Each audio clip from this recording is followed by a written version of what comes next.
¿Qué tal y muy buenas noches? Comenzamos con Venezuela y está con nosotros la diputada María Corina Machado, quien ayer estuvo frente a las Cortes venezolanas y salió ilesa.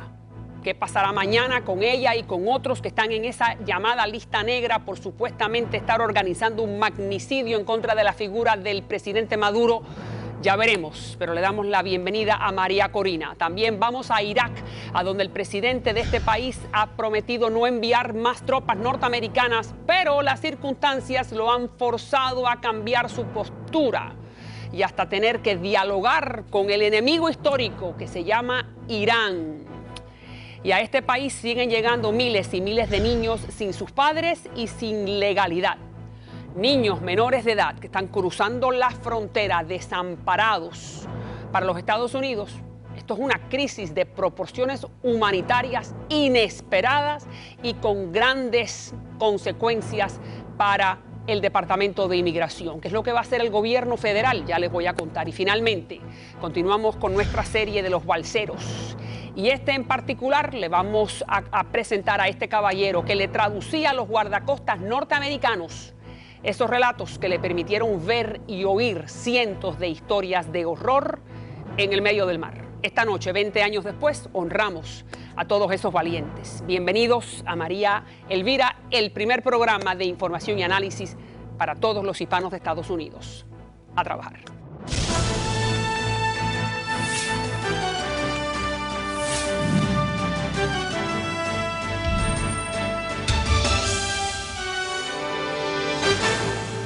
Bueno, vamos directamente a Caracas, donde se encuentra con nosotros desde esa capital la señorita líder opositora venezolana, sin duda una de las diputadas más conocidas, María Corina Machado. ¿Cómo está, María Corina? Un placer saludarte, María Elvira. Muchísimas gracias por esta oportunidad. El gusto siempre es nuestro. Yo sé que ayer llegaste a las 9 de la mañana a la Fiscalía, saliste en la tarde y bueno, saliste. Nosotros desde afuera, y lo estoy diciendo yo, siempre nosotros esperamos que el gobierno del presidente Maduro haga algo que no necesariamente se apegue a la ley. Qué bueno que pudiste irte para tu casa. ¿Cómo fue que ocurrió eso? Bueno, efectivamente, acudí como me había comprometido con todos los venezolanos, consciente de la situación de la justicia en Venezuela, porque yo he llamado las cosas por su nombre y el mundo hoy en día yo sé que entiende lo que pasa en nuestro país, en Venezuela. Hay una dictadura donde el sistema judicial está absolutamente, totalmente sometido a los designios del Palacio de Miraflores y a su vez a las órdenes que llegan desde La Habana al Palacio Presidencial. Pero los venezolanos hemos entendido que en esta hora es la defensa de la verdad lo que nos mueve y la que nos hace reaccionar de esta manera.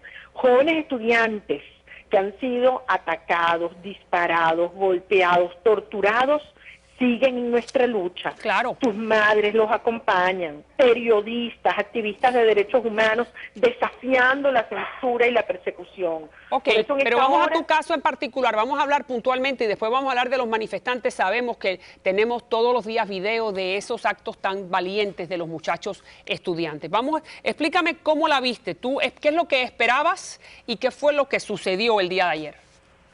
Bueno, en Venezuela podemos esperar cualquier cosa, María Elvira. Como tú sabes, he tenido todo tipo de amenazas que provienen desde el propio Palacio de Miraflores hasta del presidente de la Asamblea Nacional, el capitán Cabello, diciéndome asesina y diciendo que yo debo estar presa sin ni siquiera haberme permitido un juicio donde presentar mis alegatos y sin tener una evidencia o prueba alguna, porque todos sabemos que han sido unas construcciones falsas, evidentemente manipuladas. Acudí ayer, efectivamente estuve más de 8 horas en la Fiscalía General de la República y antes de comenzar mi declaración exigí que, como establece la Constitución en su artículo 49, en el ejercicio de mi derecho a la defensa, tuviera acceso al expediente y que la declaración fuese acompañada de un abogado, como tiene todo ciudadano en Venezuela el derecho a hacerlo. Pero no te lo permitieron hacer. No te permitieron porque lo que alega, hoy ahora quiero que me aclares esta nueva posición y que me expliques un poco más y al público. La Fiscalía ha insistido en que tú eres solamente una testigo y no estás siendo investigada, que no hay sospecha tuya. Efectivamente. Entonces, ¿esto es nuevo o es que nosotros no leímos bien la información? No, efectivamente, eso es Correcto. Todas mis comunicaciones están siendo interceptadas, de mis correos, de mis llamadas, mis conversaciones privadas. Me siguen de arriba abajo con la policía política, recibo amenazas contra mi vida, contra la vida de mis hijos. Y entonces dicen que no, que yo no estoy siendo investigada, que yo solo soy un testigo y por lo tanto no tengo derecho a tener acceso al expediente ni declarar con un testigo. ¿Y por qué tú crees ese cambio? ¿Por qué piensas que hubo ese cambio donde han suavizado el tono después de haber arremetido mucho más en contra tuya la semana pasada? ¿Qué pasó? No creo que han suavizado, por el contrario. Creo que el hecho de que me califiquen de esta manera es precisamente para negarme derechos, para ponerme en una posición incluso más vulnerable desde cara a la supuesta justicia. Pero ¿cómo pasa uno de testigo a acusada? Es la parte que no entendemos de acuerdo al marco jurídico venezolano. Bueno, eso es la pregunta que muchos nos hacemos, pero es lo que ellos han anunciado que harían o que podrían hacer por parte de los efectivos, los miembros del alto mando político de la revolución. Así que en este momento yo estoy con mi conciencia muy tranquila porque he defendido la verdad, alegado la verdad, ha quedado en evidencia y estoy previendo que en poco tiempo, una vez que Google certifique la absoluta falsedad de todos estos correos, que sea aún más evidente para el mundo la mentira detrás de esta nueva acusación. Ahora bien, la amenaza en Venezuela es permanente y continúa. ¿Y qué puedes, no solo contra mí? Basándome en esa amenaza en contra tuya, ¿qué prevés tú que pueda ocurrir en la próxima semana? Sabemos, para hablar desde el punto de vista de análisis, que tú estás en la lista negra porque representas una alternativa para el pueblo venezolano. ¿Qué piensas tú que puede ocurrir contigo? Te voy a dar un poco más. Algunos aquí de tus compatriotas analistas que han venido al programa han dicho que ellos consideran que tú tienes dos caminos. O la clandestinidad, que has escogido no estar en la clandestinidad, o el exilio, que has dicho que no. Es enfrentar la justicia. Pero ahí está Leopoldo López. Podría ser que tu destino sea el mismo que López. Y estoy segura que tú lo has debatido en tu interior. ¿Qué pasa en esos momentos cuando tienes que escoger alguna de las tres? María Elvira, esa es la decisión que tenemos que tomar todos los venezolanos, cada venezolano en esta hora.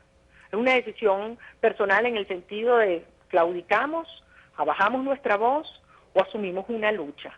Es la decisión que debe tomar cada mañana un periodista cuando se pone frente a un micrófono, todos los días. Es una decisión que cada día toma un trabajador o un dirigente sindical, porque se ve en el espejo de esos compañeros que están presos por denunciar los abusos y los atropellos en las relaciones laborales del Estado venezolano. Es la decisión que toma cada venezolano que baja de su casa y baja por unas escaleras empinadas, va saliendo de un barrio exponiéndose a que lo maten, porque en Venezuela cada 20 minutos asesinan a un ciudadano. Es la decisión que toma una madre que protesta por la vida de sus hijos. Esto está ocurriendo en un país donde se pretende callar y criminalizar a todo aquel que disiente. Y lo sabemos porque regresamos al caso tuyo porque sabemos lo que nos estás diciendo a través de las imágenes que estamos mostrando y los reportamos todos los días. Ahora, en particular, tú consideras, y esto sin duda es una pregunta dura, pero sin duda que tú te la has preguntado a ti misma, ¿tú consideras que el Estado venezolano en realidad quiera pagar el precio político a nivel internacional de meter presa a María Corina, la diputada con el mayor número de votos en la historia de la Asamblea? ¿Se atreverían, sí o no? Eso se lo tienes que preguntar a ellos. Y obviamente eso es una especulación en la cual yo no puedo seriamente hablar. Quisiéramos que fuera no. Hay un régimen que ha estado dispuesto a todo con tal de conservar el poder. Y creo que eso es una decisión que al final está sopesada en función de eso, que tienen que hacer independientemente de su carácter totalitario o no como decisión, que tienen que hacer para que ellos sentir que conservan el poder. Y eso es al final lo que hace que tomen una decisión u otra. Pero lo importante, y nuevamente lo repito, no es solo qué hacen ellos, sino qué hacemos nosotros. Y hoy yo he salido con mis convicciones aún más firmes después de la experiencia de ayer. Y te repito lo que le decía ayer a todos los venezolanos. cada victoria moral, porque nuestra fortaleza es moral, nos va llevando la suma de ellas a la victoria política. Y nuestra fortaleza frente a un régimen que ha utilizado todo el aparato del Estado y todo el poder del Estado contra un ciudadano es precisamente nuestra autoridad moral, los principios y los valores que nos animan en nuestra lucha. Y yo tengo confianza. ¿Cuántos de ustedes, te interrumpo, cuántos de ustedes dentro de esa oposición piensan como estás pensando tú y tienen esa valentía que tú has demostrado? Miles y miles y miles de ciudadanos que han salido a la calle y que están cada día, nos estamos organizando y verás cómo se va a generar un movimiento de movimientos en los próximos tiempos en Venezuela para generar toda la energía y la fuerza para exigir la renuncia del señor Maduro, porque esa es la vía en la cual podemos transitar hacia la democracia y que Venezuela pueda llevar adelante un proceso de transición para fortalecer nuestras instituciones, para volver a reencontrarnos todos los venezolanos y para poder ser un país de oportunidad. Yo quiero contestar a esa pregunta donde creo que son pocos en realidad dentro de esa oposición venezolana, empezando por López y terminando por María Corina y pasando por los estudiantes. Vamos finalmente mañana, el día de mañana, la próxima semana. ¿Cuáles son tus planes y qué te ha informado esa fiscalía venezolana? ¿Cuál es el próximo paso contigo? No tengo información alguna al respecto. No sé cuáles van a ser sus próximas acciones. Lo único que yo sé, María Elvira, es que hoy estoy más segura que este proceso de transición está cerca. Las muestras de apoyo, de afecto que he recibido de mis compatriotas venezolanos, pero de los demócratas del mundo entero, expresidente Pastrana, el expresidente Belisario Betancur, el expresidente Oscar Arias, que hoy nos ha enviado una carta extraordinaria, el expresidente Cardoso del Brasil, más de 400 parlamentarios del mundo, nos demuestran en esta hora que entienden y apoyan la lucha que da el pueblo de Venezuela y que vamos a luchar hasta vencer. Y nosotros vamos a estar contigo en esa lucha, reportándole a todo el pueblo venezolano y a todos los hermanos venezolanos que nos están mirando cuáles son tus pasos. Y te agradecemos muchísimo por estar con nosotros, te agradecemos y nos deleita el hecho que estás en tu casa, en las calles de Caracas, siguiendo con la lucha por la democracia. Gracias, María Corina, siempre un gusto tenerte en el programa. Gracias a ti, Dios nos bendiga. Dios te bendiga a ti, muy en particular. Y también más adelante el grupo extremista Estado Islámico, ISIS, y él está cada vez más cerca de Bagdad. Sin duda que es uno de los grupos extremistas más sanguinarios que se han visto en esa parte del mundo. Mientras en Estados Unidos el gobierno analiza qué es lo que va a hacer y está anunciando la captura del responsable del ataque en contra del consulado de Estados Unidos en Benghazi. ¿Se recuerdan? Ahí está. Capturaron al hombre que planificó este atentado. Además, vamos a hablar sobre la crisis humanitaria desatada por la llegada masiva de niños indocumentados, sin padres. Casi un 100% de aumento entre el año pasado y este año. Los Estados Unidos no saben qué hacer ni dónde meter a estos pobres menores que vienen de todas partes de Centroamérica. Ya regreso con más.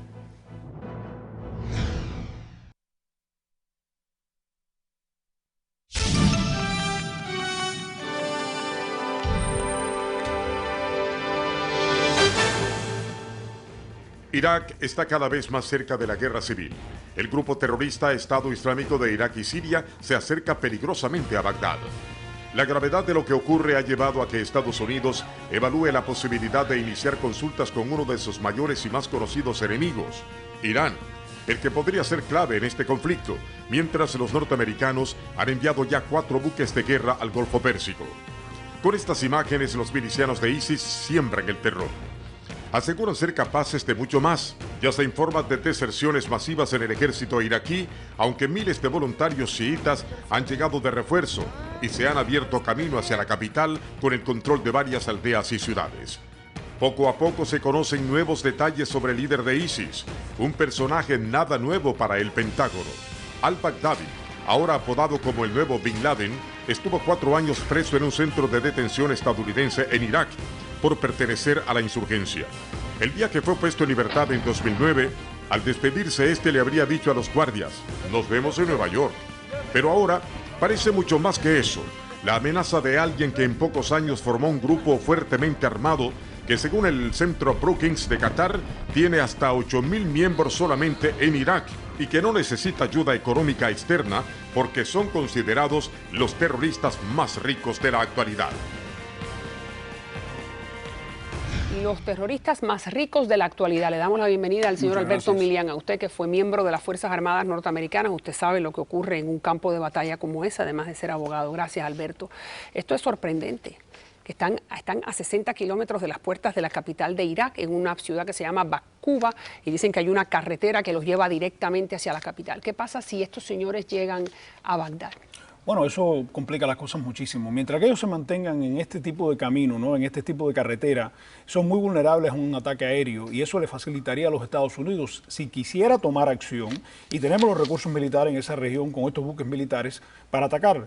¿Y lo va a hacer en la Casa Blanca? ¿Va a atacar? Bueno, ¿Y va a impedir que lleguen a Bagdad? El problema que ha sido lo que ha ocurrido ahora, que la Casa Blanca por muchos días no ha tomado una decisión firme, y ha dicho que cualquier decisión para ayudar al gobierno que existe en Irak es basada en Maliki poder crear un plan de acción para incluir a los sunitas dentro de su gobierno. Bueno, en lo que eso ocurre, estos señores siguen acercándose a la capital. Yo creo, francamente, desde el punto de vista militar, es un error garrafal del presidente no tomar acción rápida para contrarrestar las acciones de estos individuos. Pero no ha dicho en las últimas horas el presidente Obama que sí, que va a enviar algún tipo de refuerzo militar bueno, yo te voy a explicar las tropas iraquíes, que están abandonando el uniforme porque le tienen miedo a ISIS, ¿no es así? Mientras que estos terroristas estén en las carreteras, son muy vulnerables y es muy fácil matarlos. Si se meten en la ciudad va a ser mucho más complicado porque hay el peligro que pudieran matar o pudiéramos matar a muchos civiles.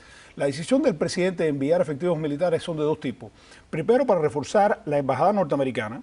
Esos son personal de seguridad, son soldados de combate, pero no representa una fuerza militar, más de 275 aproximadamente. Lo otro que se está comentando, que se está contemplando, es enviar fuerzas especiales. Estos son soldados que pueden aconsejar, pueden facilitar las comunicaciones y pueden ayudar a obtener inteligencia, que sería clave para una acción aérea norteamericana. Pero francamente yo creo que cada día que va pasando, yo creo que estamos cayendo en una situación mucho más peligrosa. El problema puede ser que pueda haber un colapso total del gobierno de Maliki o puede desatarse una guerra civil. Okay, ¿qué significa? Pero espérate, para que la gente vaya entendiendo, ¿qué es lo que significa una guerra civil en Irak donde ya no hay tropas norteamericanas? ¿Qué es eso? Bueno, una guerra civil entre sunis y chiitas. Puede ser eso o puede crear una situación que hay una falta de estabilidad en la región completa, puede haber una intervención de Irán, puede afectar Siria. a los intereses de Turquía. ¿Qué pasa con Siria en toda esta? Siria es la base de este grupo terrorista. Claro. Y es uno de los lugares donde ellos han ido adquiriendo recursos económicos y armamento. Entonces, fíjate qué interesante explicarle al público, por no haber tomado acción en contra de Al-Assad, ¿no?, el señor que hace 2 años que le tiró gases a sus propios niños, ahora este señor ha fortalecido a un grupo que ha resultado ser peor que él. Bueno, ¿No es así o tan malo? El problema con el presidente como comandante en jefe es que él tiene una visión de no intervenir, de no ser el policía del mundo. Entonces, esa es una decisión política que él está tomando, pero tiene sus consecuencias, como hemos comentado en otros programas. Aquí están las Naciones Unidas, donde hasta las Naciones Unidas están diciendo qué preocupación. Aquí está el secretario general. Estoy profundamente preocupado por la situación en Irak. La seguridad en el país se está deteriorando con una gran rapidez y los informes de ejecuciones masivas por parte del grupo islámico de ISIS son alarmantes. Existe un riesgo real de que continúe la violencia sectaria en una escala masiva en Irak y más allá de sus fronteras. Ánimo a todos los líderes iraquíes, políticos, militares, religiosos y comunitarios para garantizar que sus seguidores no cometan actos de represalia y se unan en un espíritu integrador para hacer frente a esta grave amenaza para el país.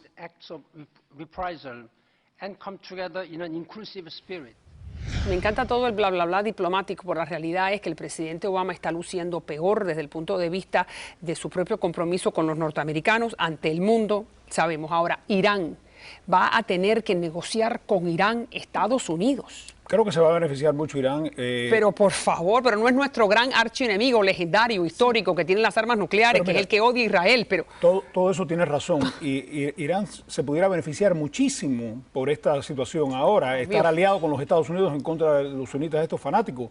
A la misma vez te pueden decir algunas fuentes diplomáticas que esto pudiera crear una apertura para poder entrar en más negociaciones, especialmente en cuestiones de armas nucleares y otros temas sobre el terrorismo. Pero si Irán siempre ha dicho una cosa y ha hecho otra. otra. No siempre, María Elvira. ¿Cómo que negociaciones? ¿Ya no están negociando con los Estados Unidos? Déjame explicarte. Cuando pasó el 9/11, hubo una estrecha relación en aquellos momentos de intercambio de inteligencia con Irán, precisamente. Irán en algunos momentos había ayudado a Al-Qaeda, pero en otros momentos ha tenido temor en contra de Al-Qaeda, como en este caso están contra estos afiliados de Al-Qaeda, que ya no están con Al-Qaeda, fueron expulsados de Al-Qaeda por la violencia, la brutalidad que han cometido. La gente de ISIS. Sí, y se sabe hasta ahora, hay algún reporte que ya hay algunos paramilitares o militares de Irán que están peleando, ayudando a defender el gobierno de Maliki. Así que yo creo que esto es una realidad, pero creo que esto es lo que quería la Casa Blanca, esto es lo que está buscando y no quiere una intervención norteamericana como lo hubo antiguamente.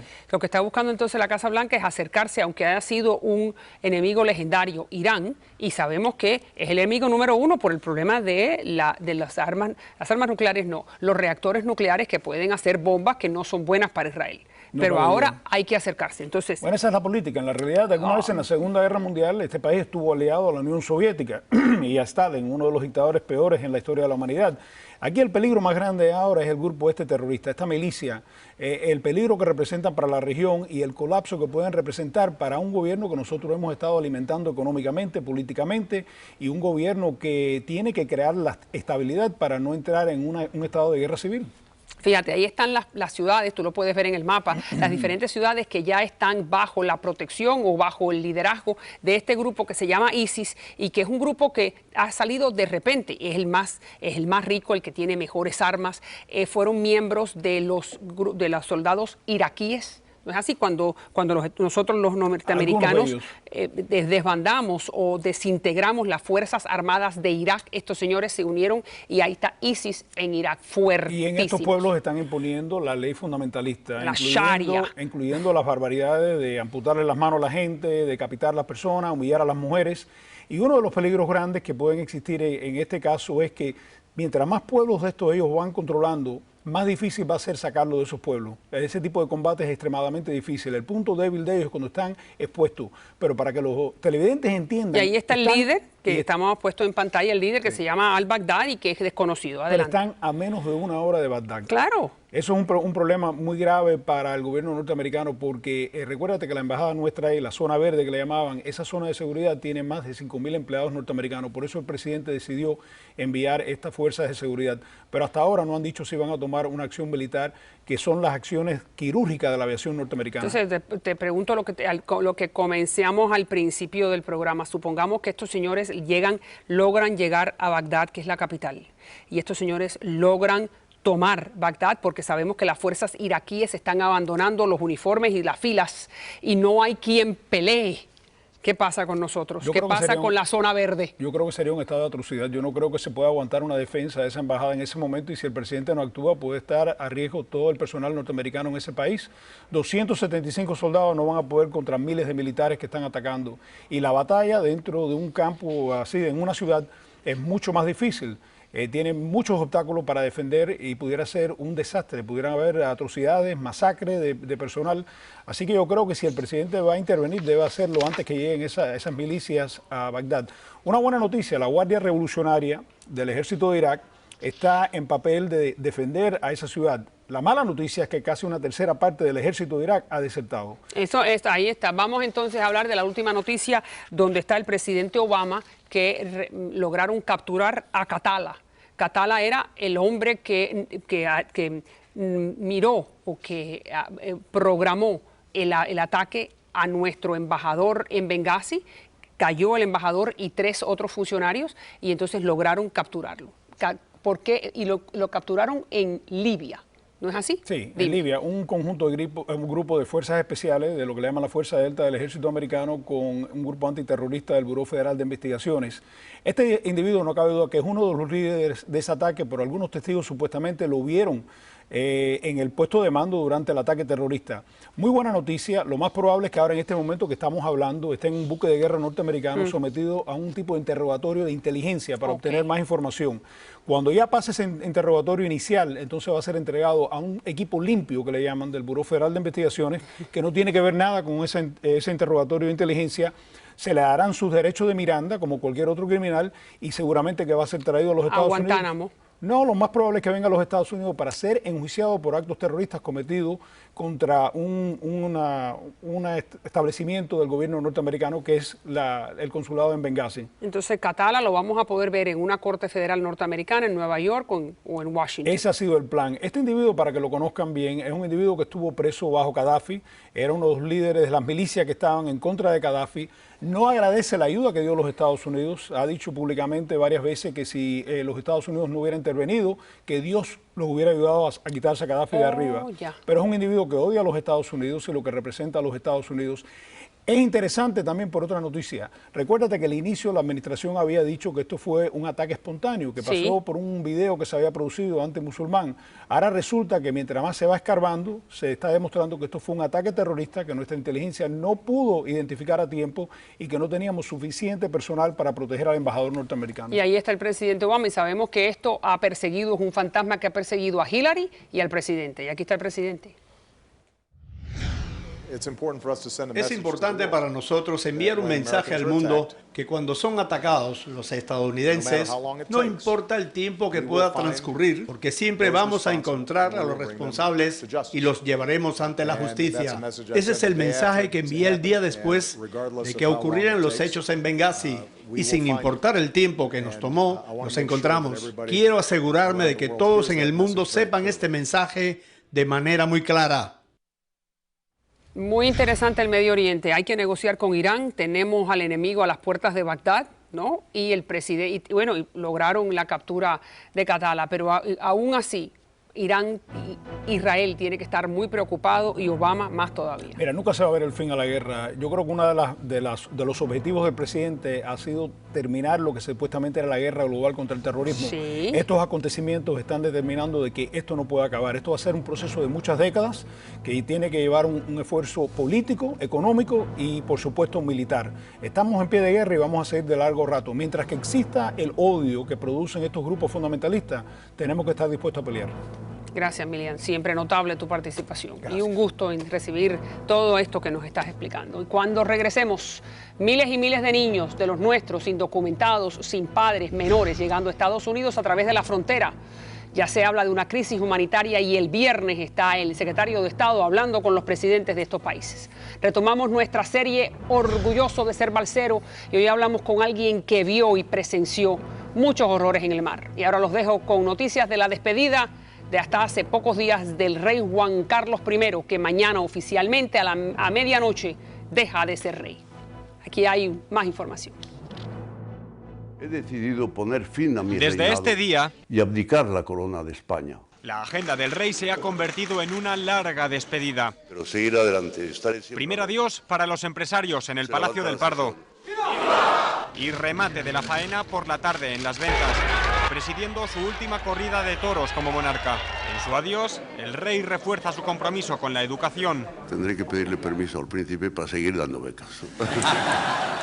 También con la obra social y las fundaciones. Tiempo, como no, para despedirse de las Fuerzas Armadas. Siempre fiel a su estilo, don Juan Carlos ha cumplido con una agenda programada para atender a todos, empresarios, banqueros, deportistas y políticos. Despedida con el secretario general de la OTAN y audiencia con el hijo de quien le acompañó muy de cerca durante la transición. Levanto mi copa. Mientras, última visita oficial, la del presidente mexicano Peña Nieto. Han sido 15 días con muchos actos de despedida, todos dentro de una agenda programada expresamente para decir adiós.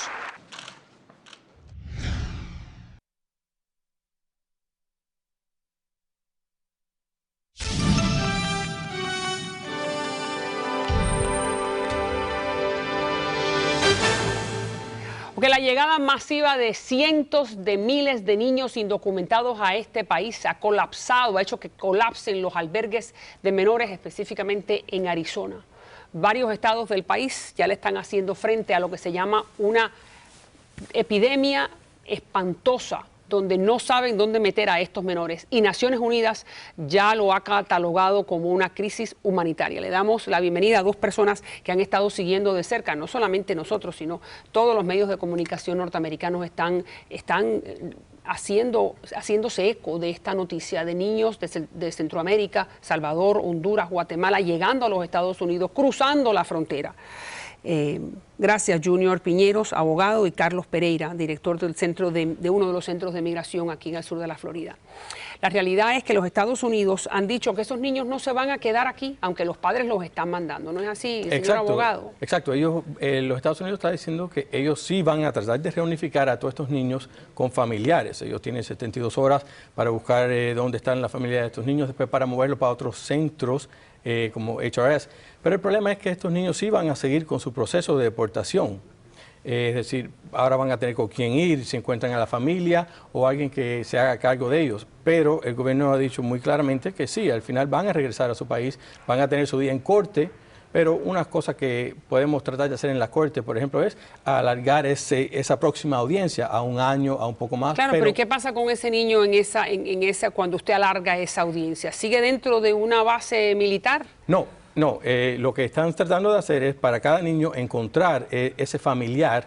¿Y si no tienen familiar en los Estados Unidos? Buscando alguna agencia que pueda hacerse cargo de eso. Como las de ustedes, y ya sé que hay un grupo de niños que ha llegado al sur de la Florida. Sí, de hecho tenemos escenarios de todo tipo. Tenemos niños que ya llegaron, tenemos niños que ya tienen día de corte, tenemos niños que estamos sacando. O sea, es un sinnúmero de escenarios que estamos teniendo en este momento.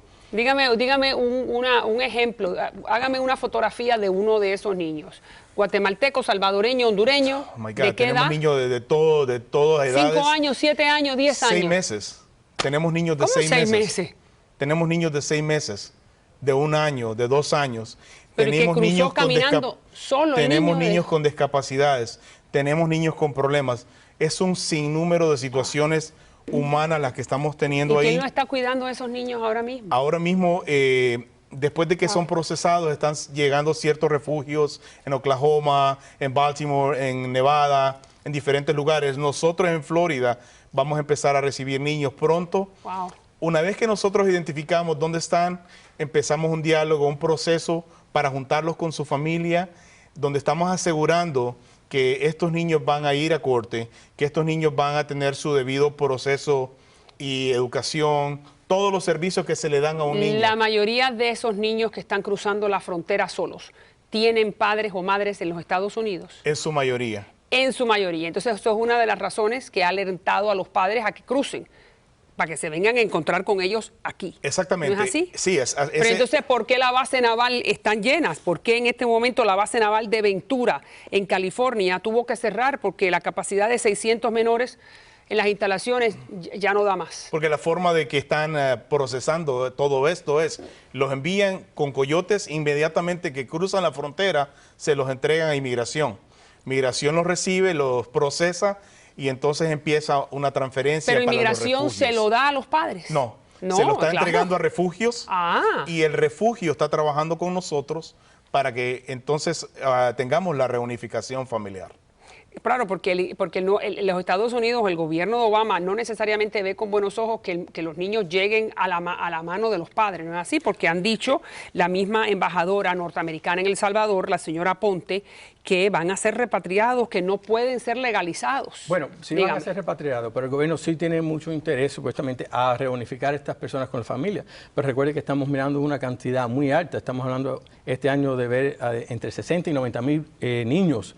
Comparado estamos más que el doble, 100%, entonces no están equipados para lidiar con tantas personas. Pero sí, la idea es siempre reunificarlo con un familiar si lo encuentran y asegurarse que ese niño o niña vaya a todas sus audiencias en corte. Y finalmente la probabilidad es que lo deporten. Déjame solamente mostrar el caso de uno de ellos. Adelante.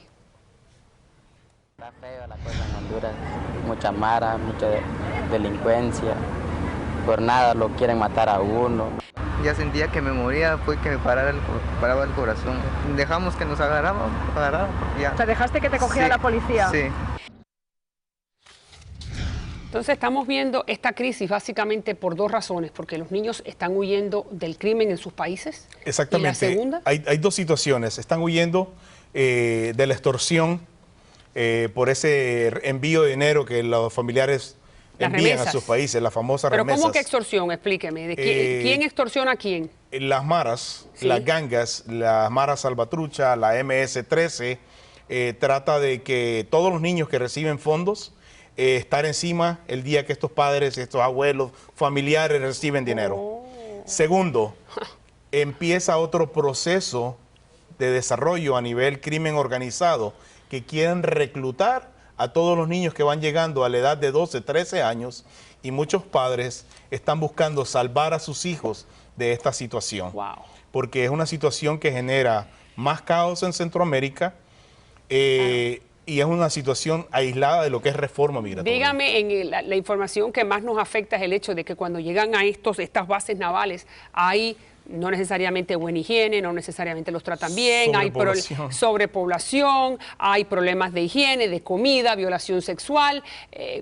Es así, en territorio norteamericano. ¿Qué sabe usted de eso? Bueno, el problema es que ellos tienen ciertos límites de días y horas en el cual tienen que tomar acción y mover a estos niños. El problema es que están ahora movilizando para poder llegar a esos tiempos. Por ejemplo, las 72 horas para mover los niños. Pero no está ocurriendo. No está ¿Qué sabe ocurriendo. usted de a qué tipo de violaciones están sufriendo estos pobres niños?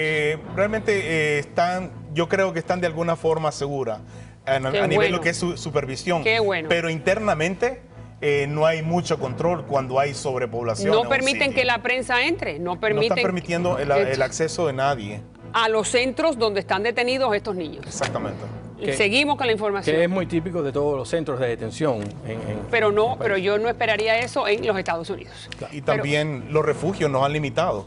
Los refugios están trabajando con nosotros, pero dicen, mira, no quiero acceso a nadie, no quiero acceso a cámara, no quiero acceso a nadie. Trabajo con usted y buscamos entregarle a esos niños en that's it. Bueno, pero si es por el bien del niño, está muy bien. Así mismo Muchísimas gracias a ambos y vamos a seguir cubriendo esta noticia que sin duda nos importa a todos y sobre todo a los hermanos latinoamericanos. Gracias nuevamente. Y cuando regresemos, vamos entonces a hablar sobre esa serie del orgulloso de ser balsero, que estoy rindiendo tributo a 20 años. A 20 años después de que muchos de estos que ahora hacen el cuento felizmente tuvieron que vivir momentos de horror. Tengo una información a continuación, no se vayan.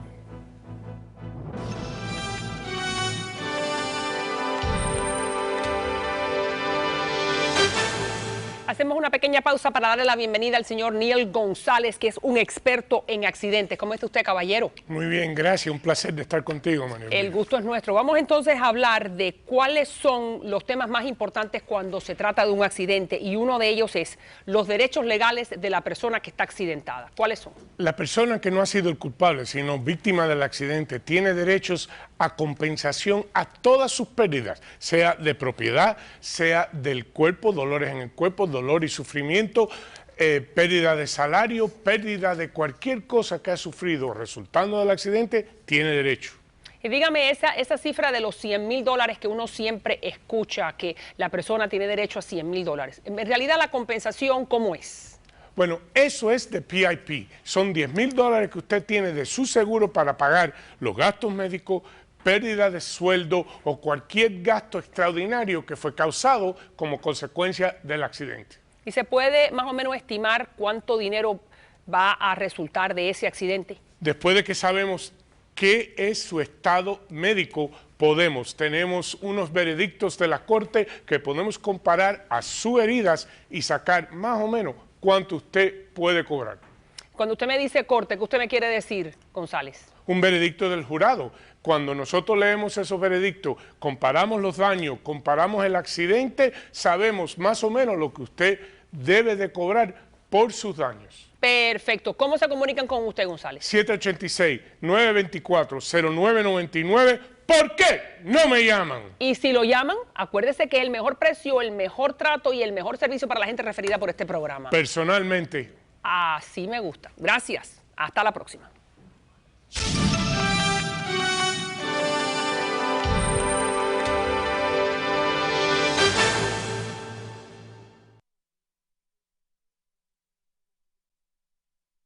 Cuéntale tu historia al mundo. Entra en www.miratv.tv y dile a tu comunidad por qué estás orgulloso de ser balsero. Las historias más interesantes serán publicadas en nuestros espacios.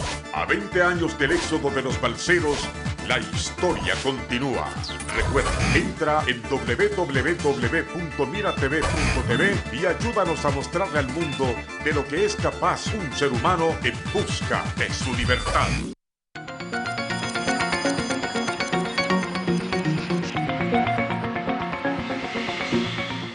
Sin duda que si yo tomo esa decisión 20 años después, me encantaría que un programa de televisión estuviera haciéndome tributo a mí y a todos aquellos que me acompañaron. Y aquí está con nosotros Pedro Miguel González, que fue otro de los balseros que llegó a Guantánamo. La foto de la embarcación donde viajaba junto a otras 10 personas fue portada de varias revistas en todo el mundo. Y ahí está, es la foto, el momento en que le cambió la vida. Y le damos la bienvenida a todos mis respetos. Mucho gusto por estar con nosotros. Sabemos que ustedes lo han escuchado, que me encantaría que cualquier otro barcelo que tenga una anécdota, una historia que quiera compartir con nosotros contundente, que nos escriba y está más que bienvenido a este programa. Gracias, Pedro. Vamos a ver, el momento peor de toda la trayectoria y de la llegada a Guantánamo. Un momento muy difícil es el momento de salir de Cuba. Cómo te despides de tu esposa, de tus hijos. Sabes que es una aventura de la cual puede que no regreses, sabes que tu esposa va a quedar en Cuba y vas al mar y ella no sabe si estás bien o no y no sabes cuándo ella va a saber de ti. Recuerdo que fue tan duro que cuando salimos a las 10 de la noche, uno de los muchachos que había realmente trabajado bastante en la balsa, que fue una balsa casera, ustedes vieron la foto, se tiró con nosotros, nos tiramos en el agua empujando aquello. Y ya cuando el agua nos daba más o menos por la cintura, empezamos a montarnos en aquella balsa. Y uno siguió empujando y el agua le subía al pecho, al cuello. Y dijo, no, yo no me monto. Y nunca se montó y tengo entendido que todavía está en Cuba. Una decisión de último momento para él, después que trabajó tanto, porque realmente es una decisión muy dura. Claro, pero bueno, me encanta porque es una fotografía en ese momento que es el embullo, ¿no? El entusiasmo. Uno hace la balsa, llega a la orilla, se moja los pies, se moja hasta aquí. Como cuando estaba hasta aquí, que ya era momento de montarse, dice que no. Dijo que no. Así fue. Y después de haber trabajado tanto y tanto que se luchó. ¿Y qué dijo en ese momento el por qué él no? No, vayan ustedes, yo no. Y ahí había que apurarse porque estábamos en una situación. Nosotros salimos entre Santa Fe y Baracoa, había una academia militar cerca y mira, mejor no nos demorábamos ahí. Claro, tú fuiste el traductor de muchos médicos en la Guardia Costera. Bueno, pasamos por 3 barcos. Uno pequeñito que fue el que nos recogió del mar, uno más grande y después el barco madre que se pasó varios días en el mar con nosotros porque seguía recogiendo. Yo era de los poquitos que hablaba inglés en el barco y entonces hice de traductor. Y se vieron casos horribles. Dime 2 de esos casos horribles que tú viste una vez que estabas traduciendo. Bueno, yo recuerdo un caso de un muchacho que pasó mucha sed, al punto de que él venía con tremenda cadena de oro y él pedía cambiar la cadena de oro por 1 litro de agua.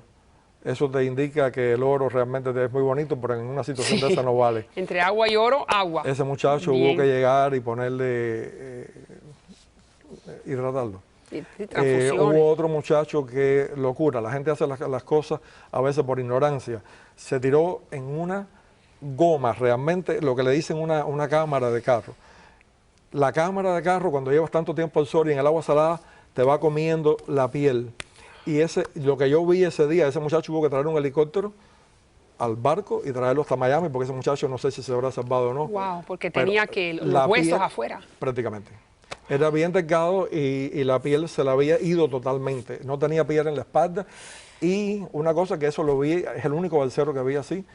No sé qué pescadito sería, qué pez sería, pero le comía, tenía muchas mordidas pequeñas que le comían. Fueron 2 casos. Y entonces estaba todas las piernas, las extremidades llenas de mordidas de esos peces. Mordidas de peces. ¿Cuánto tiempo había estado en el mar o a la intemperie? Pero sé que estuvo bastante tiempo porque ese muchacho estaba delgado. Ya te digo, hubo que buscar un helicóptero de aquí de Miami y traerlo. En el barco no había suficiente atención para él. ¿Cómo era el trato de ese guardacosta ante caso tras caso tras caso de cubano tratando de llegar? Yo le puedo decir que ese guardacosta se llamaba el USS Reliance. Era de Boston. Y esos fueron magníficos con nosotros. Magníficos.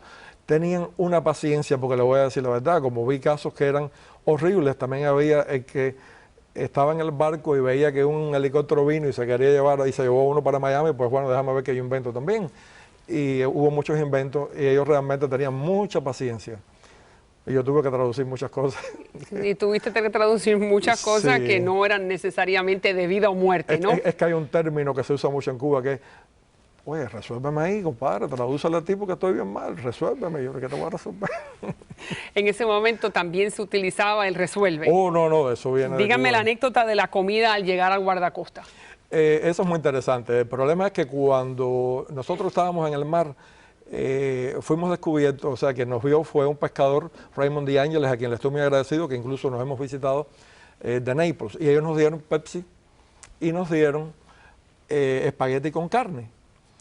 Pero en Cuba había un mito de que cuando te montabas en el guardacosta americano te iban a dar un sándwich de jamón y queso, que es el sueño de todo cubano allá. Y entonces, vamos a tomarnos la Pepsi porque tenemos sed, pero esto no, vamos a esperar ahora que ya el guardacosta viene para comer el sándwich. Yo me comí mi espagueti. Sí. Precavido. Bien.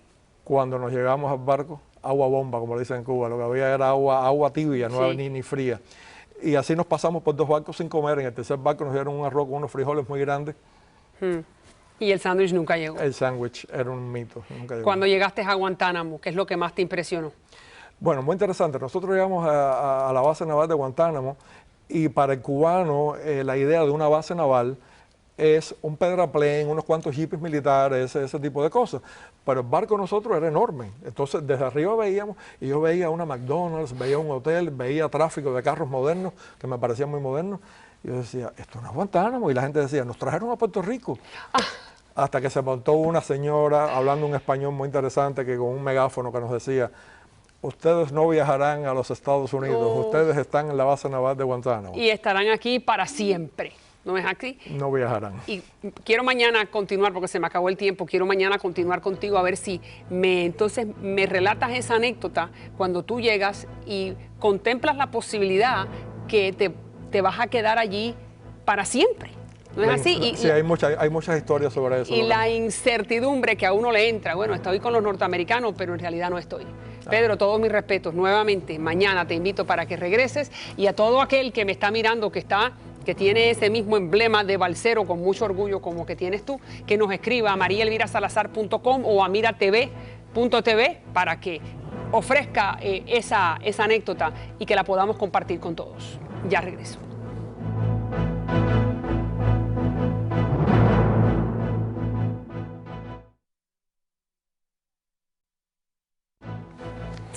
El quinto segmento, cuando puedo hablar con usted a través de las redes sociales, Facebook, Twitter, Internet, Instagram, ahí están las direcciones. Vamos entonces a ver qué dice Lolita de la Colina. La señora, ¿por qué los venezolanos no se les puede mencionar el ejemplo de Cuba? ¿Quién creen que les da las órdenes? Bueno, sabemos muy bien que los cubanos están ayudando al Palacio de Miraflores. Los venezolanos lo tienen que saber muy bien. Muchas gracias, Lolita, por la sintonía. Vamos entonces con Rebeca, que dice, María Elvira, lo bueno de tu programa es que traes los puntos de vista de cualquier entrevistado. Eso es democracia. Así es. Por lo menos eso es lo que pretendo hacer yo, que todos los puntos de vista, desde los comunistas hasta los radicales, puedan ser ventilados en este programa. Como siempre digo al final de todos los programas, si Dios contigo, ¿quién contra ti? Nadie. Ahí está la página de internet para que usted pueda ver programas anteriores. El pelo, como siempre, el mejor servicio. El de Bobby, la cara de Dania y la ropa de Gabriela. Buenas noches.